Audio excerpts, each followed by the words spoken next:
أعوذ بالله من الشيطان الرجيم. بسم الله الرحمن الرحيم. الحمد لله رب العالمين، والصلاة والسلام على سيد الأنبياء والمرسلين محمد وآله وصحبه أجمعين. أما بعد، انتہائی واجب الاحترام، قابل صد احترام بزرگان دین، نوجوانان اہل سنت، السلام علیکم ورحمۃ اللہ وبرکاتہ۔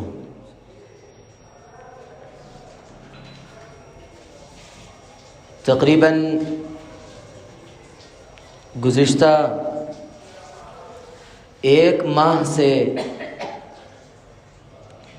ایک سلسلہ چل رہا ہے کہ جناب نبی کریم علیہ الصلاۃ والسلام نے حضرت ابو ذر رضی اللہ عنہ کو کچھ نصیحتیں فرمائی۔ جب اللہ کے نبی علیہ الصلاۃ والسلام نے حضرت ابو ذر رضی اللہ عنہ کو نصیحت فرمائی تو حضرت ابو ذر رضی اللہ عنہ نے مزید درخواست فرماتے گئے اور اللہ کے نبی علیہ الصلاۃ والسلام سے نصیحتیں سنتے رہے، اور اتنی کارآمد باتیں تھیں اور اتنی شاندار باتیں تھیں کہ اگر آج ہر شخص اس کو اپنے لیے مشعل راہ اگر بنائے گا تو اصلاح معاشرہ کے تقریبات، اجلاس اور اصلاح معاشرہ کے لیے مہم چلانے کی ضرورت نہیں پڑے گی۔ اگر کوئی شخص حضرت ابو ذر رضی اللہ عنہ کی ان نصیحتوں کو سن کر اپنے اندر عمل اگر پیدا کر لے تو اللہ کی ذات سے امید ہے کہ کافی ہو جائے گا، کیونکہ اتنی کارآمد باتیں اللہ کے نبی علیہ الصلاۃ والسلام نے ارشاد فرمائی کہ جس کو سننے کے بعد اندازہ ہو ہی گیا ہوگا کہ کتنی کارآمد باتیں تھیں۔ اسی سلسلے کی اس سے پہلے ایک بات یہ کہنا تھا، گزشتہ جمعہ جو نصیحت آئی تھی وہ آئی تھی ایاک وکثرۃ الضحک۔ گزشتہ مجھ سے ایک لغزش یہ ہوئی تھی کہ میں نے اس کو علیک بطول الصمت کہا تھا، لیکن اس کو آپ بھی درست فرما لیں، وہ علیک بطول الصمت نہیں بلکہ ایاک وکثرۃ الضحک ہے، کہ جس کی تشریح گزشتہ آئی تھی۔ اس کے بعد پانچویں نصیحت کرتے ہوئے جناب نبی کریم علیہ الصلاۃ والسلام نے حضرت ابو ذر رضی اللہ عنہ کو فرمایا، قل الحق وإن كان مرا، کہ ابو ذر جب بھی تم کسی بھی قسم کی کوئی بات کہو تو حق بات کہو، وَإِن كَانَ مُرًّا، اگرچہ وہ بات کسی کو کڑوی لگتی ہو تم اس کی پرواہ مت کرنا۔ ایسا نہ ہو کہ ہماری باتوں کا رخ ہوا کو دیکھ کر بدل جائے، ماحول کو دیکھ کر بدل جائے، جس طرف اکثریت کا رجحان ہے اس طرف ہمارا رجحان ہو جائے، بھلے ہی وہ اکثریت غلط کی طرف ہو۔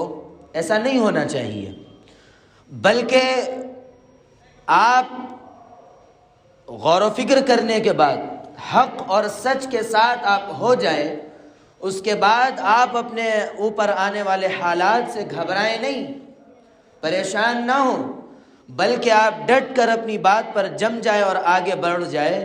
اس کا فائدہ کیا ہوگا؟ اس کا فائدہ یہ ہوگا کہ آپ کو سب سے پہلے تو اللہ کی خوشنودی حاصل ہوگی، اور دوسرا فائدہ یہ ہوگا کہ آپ کے سلسلے میں لوگوں کا یہ ذہن بن جائے گا کہ بھئی یہ آدمی صاف آدمی ہے، پوائنٹ ٹو پوائنٹ بات کرنے والا آدمی ہے۔ اگر آپ باتوں میں ہیر پھیر کرنے لگیں گے تو پھر اکثر ایسا ہوتا ہے کہ آپ کی باتوں کو جھوٹ سے بھی تعبیر کر دیا جاتا ہے۔ اسی لیے اللہ کے نبی علیہ الصلاۃ والسلام نے حضرت ابو ذر رضی اللہ عنہ کو فرمایا کہ ابو ذر جب بھی تم کوئی بات کہو حق بات کہو، اور جم جاؤ. ایسا نہیں کہ ماحول ایک طرف جا رہا ہے, ہماری رائے دوسری طرف تھی لیکن ہم نے ماحول کو دیکھ کر اپنی رائے بدل دی. ایسا نہیں ہونا چاہیے. ماحول کو دیکھ کر بات کرنے والا, ہواؤں کے رخ کو دیکھ کر بات کرنے والا سچا اور پکا مومن نہیں ہو سکتا. یہ علامات نفاق میں یہ بھی باتیں آتی ہے کہ آدمی کے قول اور فعل میں تضاد ہو جائے. اب ایک بات کہے, خلوت میں ایک بات کہہ رہا ہے, جلوت میں دوسری بات کہہ رہا ہے. اس کے خلوت کے اعمال دوسرے ہیں اور جلوت کے اعمال دوسرے ہیں. ایسا نہیں ہونا چاہیے, بلکہ آدمی کی تنہائی میں اور لوگوں کے درمیان دونوں موقعوں پر ایک ہونا چاہیے. اور پھر جب اس پر جم جائے تو پھر آگے چھٹی نصیحت کرتے ہوئے حضرت ابو ذر کو اللہ کے نبی علیہ الصلاۃ والسلام فرماتے ہیں, لا تخف فی اللہ لومۃ لائم. جب تم ایک حق پر ڈٹ جاؤ گے, جب جم جاؤ گے تو تم پر حالات آئیں گے. کس قسم کے حالات آئیں گے؟ لوگ یہ کہیں گے کہ آپ نے یہ کیا کیا, آپ کو چاہیے تھا ایسا کر لینا چاہیے تھا. عموماً شادی کے موقع پر, خوشیوں کے موقع پر ایسے حالات آتے ہیں کہ خاندان والے کیا کہیں گے, دوست احباب کیا کہیں گے, رشتہ دار کیا کہیں گے. آئندہ اس پر باقاعدہ انشاءاللہ موضوع آ رہا ہے, وہاں تذکرہ ہوگا کہاں کہاں کیا کیا ہوتا ہے. لیکن یہاں صرف اتنا ذہن میں رکھے کہ لوگوں کی ملامت, لوگوں کے برا بھلا کہنے کے ڈر سے آدمی بہت سارے شریعت کے امور کو چھوڑ بیٹھتا ہے. تو اللہ کے نبی فرماتے ہیں, لا تخف فی اللہ لومۃ لائم. تم لوگوں کے ملامت کرنے سے خوف مت کھاؤ, تم ڈرو مت. تم جس بات پر ڈٹ گئے اس بات پر ڈٹے رہو. لوگ کیا کہتے ہیں, کیا کرنا ہے.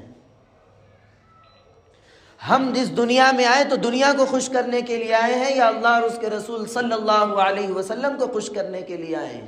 ہماری زندگی کا مقصد دنیا کو خوش کرنا ہے یا اللہ اور اس کے رسول کو خوش رکھنا ہے؟ کیا مقصد ہے ہماری زندگی کا؟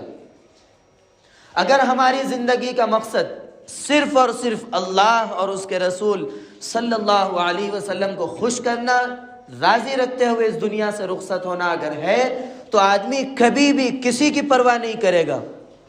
جب بھی اس کے سامنے کوئی بات آئے گی تو وہ فوراً اس کی نظر وہاں جائے گی کہ جس کی محبت میں ہم دنوں رات گھلے رہتے ہیں, جن کی محبت سے ہمارا دل خوش ہوتا ہے, ہمارا دل شاد ہو جاتا ہے, ہمارے جسم کے اندر جس کا نام لینے سے تازگی پھرتی آتی ہے, جناب نبی کریم علیہ الصلاۃ والسلام کا نام نامی اس میں گرامی. اگر آدمی صرف آپ کی رضا کو مقصد بنائے گا, لوگوں کے اچھا کہنے کی بھی وہ پرواہ نہیں کرے گا, لوگوں کے برا کہنے کی بھی وہ پرواہ نہیں کرے گا. اگر وہ کسی چیز کی پرواہ کرے گا تو صرف یہ پرواہ کرے گا کہ میرے اللہ کو کیسا لگتا ہے, میرے رسول کو کیسا لگتا ہے.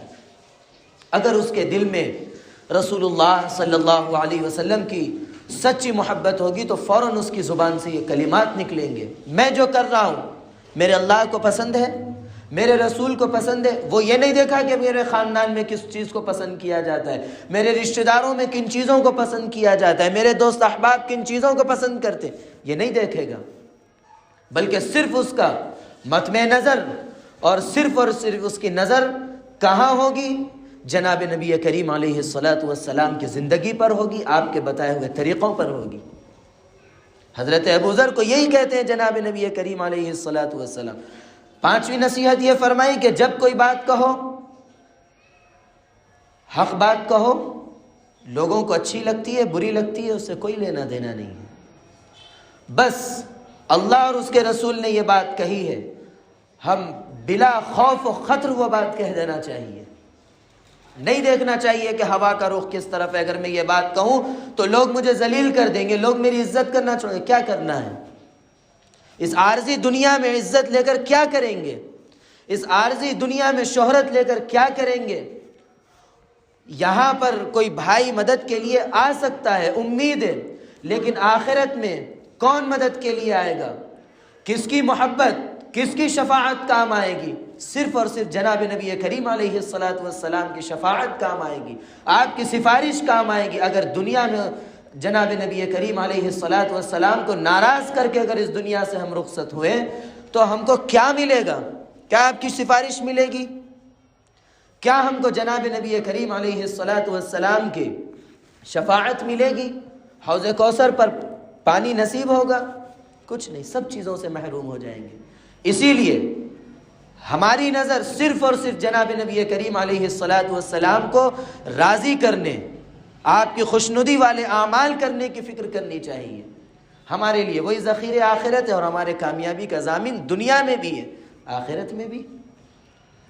اور پھر چھٹی نصیحت کرتے ہوئے جناب نبی کریم علیہ الصلاۃ والسلام فرماتے ہیں کہ اگر جب تم میری سنتوں پر، میرے طریقوں پر عمل کرنے لگو گے، لوگ انگلی اٹھائیں گے کہ زمانہ کس طرف جا رہا ہے، تم کس طرف جا رہے ہو، دیکھو زمانہ کتنا بلند ہو چکا ہے اور تم کہاں ہو۔ اس قسم کے تانے تم کو ملیں گے۔ تم کو یہ کہا جائے گا کہ تم کو زمانے سے آنکھ میں آنکھ ملا کے بات کرنا چاہیے، بھلے ہی سنتیں پیروں تلے رون دی جائے۔ یہ مزاج بن رہا ہے اور کہہ بھی رہے ہیں، میں خود اپنے کان سے سنا ہوں، ارے یہ سب پرانی جو ہے دقیانوسی باتیں ہیں، استغفر اللہ نعوذ باللہ، یہ مزاج بن رہا ہے۔ اس مزاج کے ساتھ اگر ہم خدا نہ خواستہ اللہ نہ کرے اس دنیا سے رخصت ہو جائے تو بتاؤ کہ جناب نبی کریم علیہ الصلاۃ والسلام کی باتوں کو پرانا کہنا یا غلط تعبیر کرنا، اس کے بعد وہ مسلمان باقی رہتا ہے، اس کا اسلام باقی رہتا ہے؟ اس کی فکر کرنے کی ضرورت ہے۔ اگر اس کی فکر کریں گے تو پھر اس کی فکر نہیں ہوگی کہ لوگ کیا کہیں گے۔ وَلَا يَخَافُونَ لَوْمَةَ لَائِمٍ کا عملی جامہ پہن لیں گے کہ ہم کو کوئی فکر نہیں کہ دنیا کیا کہہ رہی ہے، مجھے میرا مقصد صرف اللہ کو راضی کرنا، اللہ کے نبی علیہ الصلاۃ والسلام کو راضی کرنا۔ جب یہ مزاج بن جائے گا تو پھر دنیا کیا کہے گی اس سے آدمی خود بخود دور ہو جائے گا، ہٹ جائے گا۔ اور پھر ساتویں نصیحت کرتے ہوئے جناب نبی کریم علیہ الصلاۃ والسلام نے حضرت ابو ذر رضی اللہ عنہ کو ارشاد فرمایا، لِيَجْزِيَكَ عَنِ النَّاسِ مَا تَعْلَمُ مِن نَفْسِكَ۔ اللہ کے نبی علیہ الصلاۃ والسلام ارشاد فرماتے ہیں کہ اے ابو ذر، اگر تم اپنی کمیوں پر، اپنی کوتاہیوں پر اگر نظر رکھو گے تو اس کا سب سے بڑا فائدہ یہ ہوگا تم کو کہ تم دوسروں کی کمیوں پر تمہاری نظر ہٹ جائے گی، دوسروں کی کمیوں پر جو تمہاری نظر ہے وہ ہٹ جائے گی۔ جب آدمی کی دوسروں کی کمیوں پر سے نظر ہٹ جائے تو اس کا فائدہ انسانی زندگی کو کیا ہوگا؟ وہ سب سے پہلے غیبت سے بچ جائے گا، عیب جوئی کے برے عمل سے بچ جائے گا، اور بہت سارے ایسے محرمات ہیں جس سے وہ بچ جائے گا۔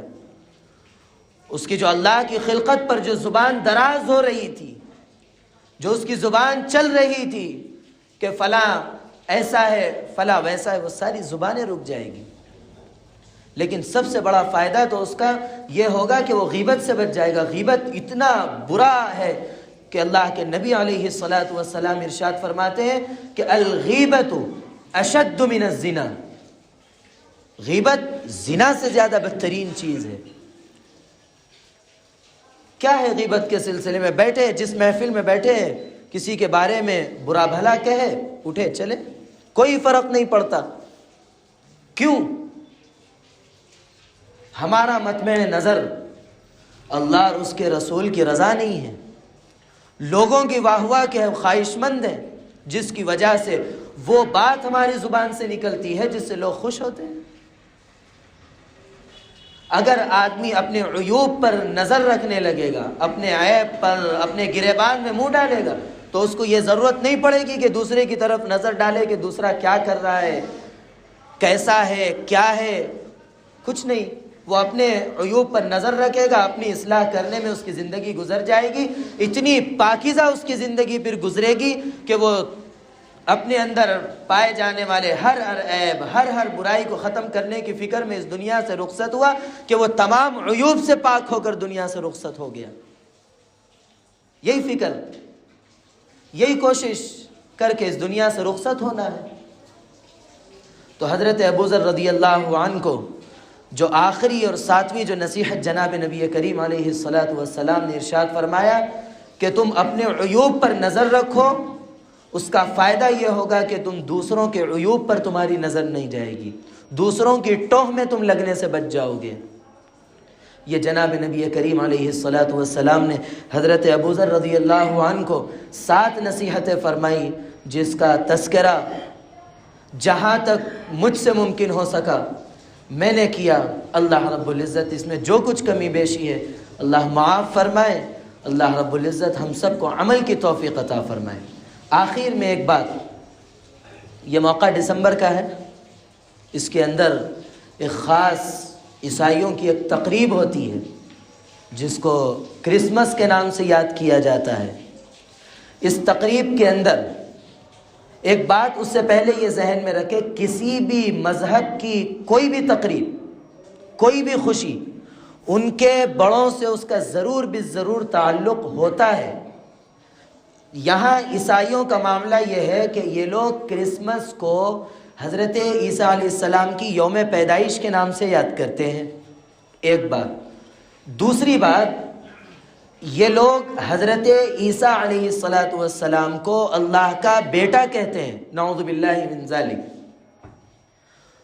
تو اگر ہم اس کی مبارکباد دیں گے یا اس کی مبارکباد قبول کرتے ہوئے وہ جملے پلٹائیں گے تو ہم بھی اس بدعقیدگی کے شکار ہوں گے۔ جب اس بدعقیدگی کے شکار ہوں گے تو ہمارا اسلام ختم ہو جائے گا، کیونکہ ہمارا عقیدہ ہے لم یلد ولم یولد، نہ اللہ سے کوئی پیدا ہوا نہ اللہ کسی سے پیدا ہوئے۔ اس بدعقیدگی کا وہ مبارکباد اسی کی ہے، اسی لیے مسلمانوں کو تو کم از کم چاہیے کہ اس سے بچنا چاہیے۔ حضرت عیسیٰ علیہ السلام کے سلسلے میں ان عیسائیوں نے خود اتنی من گھڑت بائبل کے اندر ایسی ایسی باتیں ذکر کی کہ جس کو دیکھ کر تکلیف ہوتی ہے۔ زانی کہا، شرابی کہا، بہت سارے ایسے جملے نعوذ باللہ من ذالک، یہی خود عیسائیوں نے بائبل کے اندر کہا ہے۔ تو ہم کو یہ چاہیے کہ اپنے ان بھائیوں کو قرآن کریم کی روشنی میں حضرت عیسیٰ علیہ السلام کی سیرت بتائیں، شناخت کرائے کہ کیسے نبی تھے، کیسے پاک دامن نبی، کیسے برگزیدہ ان کی والدہ تھی، کیسے عبادت گزار، اللہ سے محبت کرنے والی تھی۔ ان چیزوں کا تذکرہ کریں اور علماء کے بہت سارے بیانات ہیں، سنیں۔ اگر اللہ نے موقع دیا تو انشاءاللہ ضرور تذکرہ کریں گے، لیکن اس سے احتیاط کریں۔ اللہ رب العزت ہم سب کو ان تمام خرافات سے، برائیوں سے، بدعقیدگی سے حفاظت فرمائے۔ اللہ رب العزت کہنے، سننے، لکھنے، پڑھنے سے زیادہ عمل کی توفیق عطا فرمائے، عمل کی باتوں پر عمل کرنے، بچنے کی باتوں سے بچنے اور عقیدے کی باتوں پر عقیدہ رکھنے کی توفیق عطا فرمائے۔ آمین۔ وآخر دعوانا ان الحمد للہ رب العالمین۔